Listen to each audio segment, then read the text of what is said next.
सूखा एक अजीब और गरीब कुदरती आपदा है। मैं समझता हूँ मैं उसको कैंसर के साथ उसकी समतुलना करना चाहूँगा, क्योंकि सूखा कोई एक दिन या 2 दिन में नहीं आ जाता, आहिस्ता आहिस्ता आहिस्ता आहिस्ता बढ़ता और फिर स्थिति ये आ जाती है, इतनी गंभीर हो जाती है, वो कैंसर की तरह जानलेवा बन जाता है और बहुत ही जिसे कहते हैं भयानक स्वरूप धारण कर लेता है।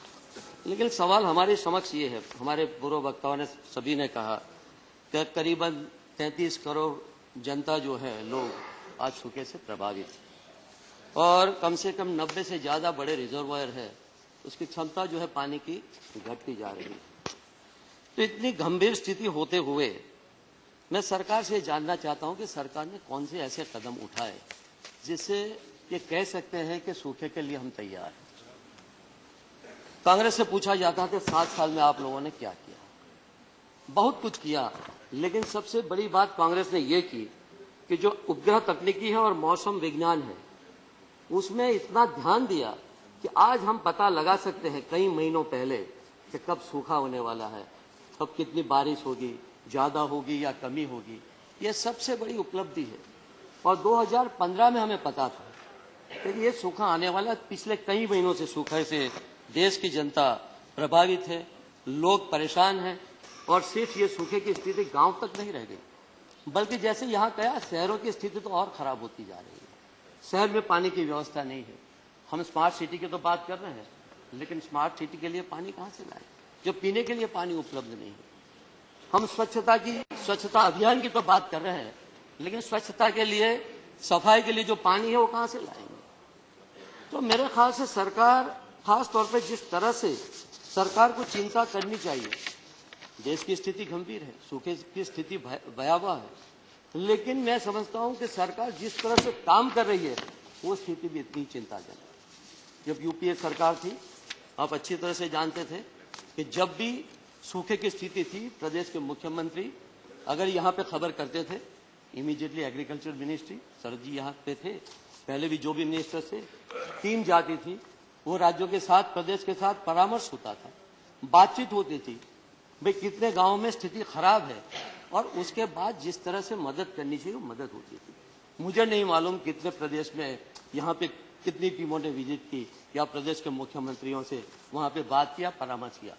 यहाँ तो जब सुप्रीम कोर्ट फटकार करती है या सुप्रीम कोर्ट जब स्टेट गवर्नमेंट को कहती है कि आपने जो भी तैयारी की वो सही नहीं है या क्या स्थिति है, जब फटकार सुप्रीम कोर्ट लगाती है तब जाके स्टेट गवर्नमेंट, प्रदेश की सरकार जो है वो मेरे ख्याल से जागृत होती है और चिंता में लग जाती है। खास तौर पे महाराष्ट्र की बात हुई, गंभीर स्थिति है। यहाँ तक कि आईसीयू वार्ड में भी जिस तरह से पानी होना चाहिए, आईसीयू वार्ड भी बंद होते जा रहे हैं, लोगों के पास पानी नहीं है। और महिलाएं, चाहे गुजरात हो, चाहे महाराष्ट्र हो, चाहे मध्य प्रदेश हो, चाहे हरियाणा हो, पानी के लिए झगड़े हो रहे हैं, लड़ाई हो रही है। महिलाएं अपनी सुरक्षा की चिंता किए बिना कुछ बूंद पानी के लिए दूर तक जाती है। और मैंने टीवी चैनल में ये भी देखा है कि कुएं में बेचारी महिलाएं नीचे उतरती है और किस तरह से पानी भरती है, वो खरे सच रही मानों में ये चिंताजनक स्थिति है। और केंद्र की सरकार को इसके बारे में बहुत ही गंभीरता से सोचना चाहिए। मनरेगा की बात हो, सही बात कही उन्होंने, मनरेगा सूखे से निपटने के लिए उच्चतर माध्यम है, लोगों को रोजगार मिलता है, तालाब उससे बनते हैं, रिजर्वायर बनते हैं। लेकिन आज स्थिति क्या है, मनरेगा में कहा तो जाता है कि बहुत प्रभावित जो भी राशि है प्रदान की गई है, लेकिन आप अच्छी तरह से जानते हैं कि जो संकट है, जिस तरह से मनरेगा में जिस तरह से लोगों को रोजगार मिलने चाहिए वो रोजगार मिलते नहीं है। 2016-17 में मनरेगा के तहत दिया गया काम 3.15 मिलियन व्यक्ति दिवसों के बराबर था, लेकिन इसे घटाकर 980 मिलियन व्यक्ति दिवस कर दिया गया। आज भी बहुत सारी राशि बाकी है कि जिसका भुगतान करना बाकी है। तो मनरेगा एक उच्चतर माध्यम है जिसे कह सकते हैं सूखे से निपटने के लिए। तो इसके बारे में भी सरकार को खास तौर पे चिंता करने की जरूरत है। केंद्र और भाजपा की सरकारें समस्या को मानने के लिए ही कभी कभी तैयार नहीं है कि वहाँ सूखा है या नहीं है। और जैसे मैंने कहा कि जब कहा जाता है तब थोड़े से चिंतित हो जाते हैं। जहां तक मेरे गृह प्रदेश गुजरात का सवाल है, जल संकट के कागार पे आज खड़ा हुआ है। बच्चे स्कूल नहीं जा रहे हैं, जैसे आपने कहा था, पानी के लिए 202 जलाशयों में पानी केवल 26% क्षमता तक रह गया है। 2500 से ज्यादा गांवों में जल संकट है। जलाशयों में पानी एक पखवाड़े के लिए बाकी। केंद्र सरकार के पास कांग्रेस के जो शासन है, जो गवर्नमेंट है, उसको डिस्टेबिलाइज करने के लिए तो समय है, लेकिन बाकी प्रदेश में क्या हो रहा है उनकी चिंता नहीं कर रहे हैं। मन की बात पे तो मैं फिर बाद में आऊंगा, लेकिन सूखे का जो असर है शहरों में भी इतना ही है। और हमें ये समझना चाहिए कि दुनिया का जो पूरे वर्ल्ड का जो पॉपुलेशन है, ये 16%, उसका 16% हमारे यहाँ है, लेकिन धरती के जल संसाधनों का केवल 4% हमारे पास है। तो मैं ये कहना चाहूंगा कि सारी चीजें जो है बहुत ही गंभीरता से सोचनी पड़ेगी। डरावनी स्थिति है और गंभीर भी है। अगर हम सही कदम नहीं उठाएंगे, बारिश कहते हैं कि अच्छी होगी, लेकिन अभी बारिश आने में भी काफी समय है। तो ऐसे समय में सरकार को जागृत होने की बहुत ही जरूरत है। पहले चिंता करता था योजना आयोग, हमारा जो प्लानिंग कमीशन था, उसका भी भंग कर दिया गया।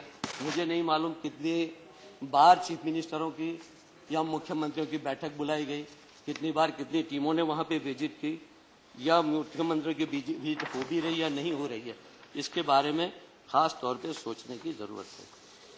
और मैं दूसरी बात जिस पे ध्यान देना चाहूंगा कि ध्यान देना चाहिए, उसकी वजह मेरे ख्याल से थोड़ा सा कुछ उलट ही काम हो रहा है। क्योंकि केंद्रीय जल आयोग ने बताया था कि 91 बड़े जलाशयों में पानी तेजी से घट रहा है। आर्थिक सर्वे ने भी यही बताया था कि कृषि की विकास दर है वो घट रही है, लेकिन इन सूचनाओं पे कोई अमल नहीं किया गया। उलट सरकार ने क्या किया, एक तरफ कृषि विकास घट रहा था और दूसरी तरफ एमएसपी न्यूनतम समर्थन मूल्यों में कमी कर दी। पेयजल और जल संसाधन मंत्रालय के फंडिंग में 40% कमी कर दी, प्रतिशत कमी कर दी गई। उमा जी यहाँ पे बैठी है, मुझे नहीं मालूम वो जो भी कमी की है उससे संतुष्ट है या नहीं है, लेकिन आपकी कठिनी और करनी में बहुत ही अंतर है। मनरेगा की बात मैंने आपसे की है, लेकिन खास तौर पे एक बात जो मैं कहना चाहूंगा कि प्रधानमंत्री जी हमेशा कहते हैं कि जनता को ज्यादा ही जागृत होने की जरूरत है और ज्यादा जिम्मेवारी सरकार के साथ साथ जनता पे डालते हैं। और उन्होंने ये भी कहा है कि खास तौर पे जब वो मुख्यमंत्री थे गुजरात के 2012 में, कई बार उन्होंने कहा था कि कई बार लगता है कि भगवान हमें पानी का मोल भूलने नहीं देना चाहते, लेकिन हम सरकार और जनता मिलकर इस परीक्षा में खड़े उतरेंगे। कोई वजह नहीं है कि हम हालात का उपयोग जल संरक्षण के संसाधन के लिए ना करें, लोगों को जल के मोल और हरियाली की रक्षा के प्रति सचेत करने के लिए ना करें, पशुओं के लिए करुणा जगाने के और अपनी सारी ताकत को गरीब किसान की भलाई में लगाने के लिए ना करें। गुजरात राष्ट्र के सामने सूखे से निपटने का मॉडल पेश करेगा। मुझे नहीं मालूम, यहाँ प्रधानमंत्री तो हो गए, वो गुजरात का मॉडल जो पेश करने वाले थे देश के सामने, वो मॉडल का क्या हुआ। तो मैं समझता हूं कि हमेशा प्रधानमंत्री जी अपने मन की बात तो करते हैं और हमें सुनाते रहते हैं, लेकिन आज लोगों के मन की पीड़ा जो है उसको सुनने की काफी जरूरियात है प्रधानमंत्री जी को। और ये मैं सरकार को याद दिलाना चाहता हूं कि यूपीए सरकार कैसे सूखे का सामना करती थी। 2009 में किसानों का कर्ज माफ किया, लगभग 72,000 करोड़ रुपए। हमारे कृषि मंत्री और अन्य मंत्री सूखाग्रस्त प्रदेश की मुलाकात या विजिट हमेशा रेगुलर करते रहते थे। वहां के प्रदेश सरकारों से परामर्श करके और राशियां बढ़ाई और 12वां योजना आयोग ने जल आवंटन और भूजल के प्रयोग के बारे में नीति का ढांचा तैयार किया। आज राष्ट्र क्या है, लोग परेशान हैं। यह समय राजनीति का नहीं है, मेरे ख्याल से राजनीति का समय है, कार्य करने का समय है। और ऐसे वक्त में मेरे ख्याल से सरकार को फिर से एक बार जहां जहां सूखे की स्थिति है जिन प्रदेशों में, उनसे कंसल्ट करने की जरूरत है, परामर्श करने की जरूरत है। और भविष्य में हम ख्याल रखें कि अगर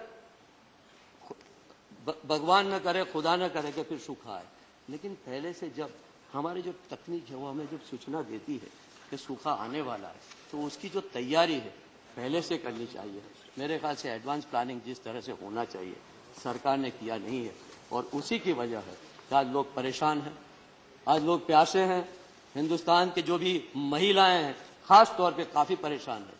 तो मैं समझता हूँ अभी भी कुछ समय बाकी है।